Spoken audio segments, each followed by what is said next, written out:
കയ്യിൽ നിന്ന് അടിച്ചു മാറ്റിയ ആഭരണങ്ങൾ ഞാൻ കമ്മത്തിന് പണയം വെക്കാൻ കൊടുത്തു. പാവം, വലിയ ബുദ്ധിമുട്ടില്ല. ഇങ്ങനെയുള്ള സന്ദർഭങ്ങളിൽ വേണ്ടേ നമ്മൾ സഹായിക്കാൻ. ഇത് സഹായമല്ലടാ, ദ്രോഹമാണ്, ദ്രോഹം. മനസ്സിലായില്ല. പണയം വെക്കുമ്പോഴേ ആഭരണങ്ങൾ എന്തുമാത്രം വിലപ്പെട്ടതാണെന്ന് മനസ്സിലാവും. എടാ, അത് സാധാരണ പണ്ടമല്ലടാ പണ്ടാരമേ, നല്ല ഒന്നാം തരം മുക്കുപണ്ടമാണ്, മുക്കുപണ്ടം.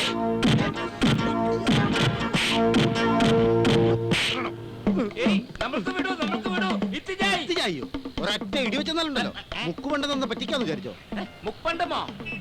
പോലീസിലേക്ക് ഫോൺ ചെയ്യടാ. തിരുമൽ ദേവാ, നമ്മൾ നിരപരാധിയാണ് പണ്ടാരം.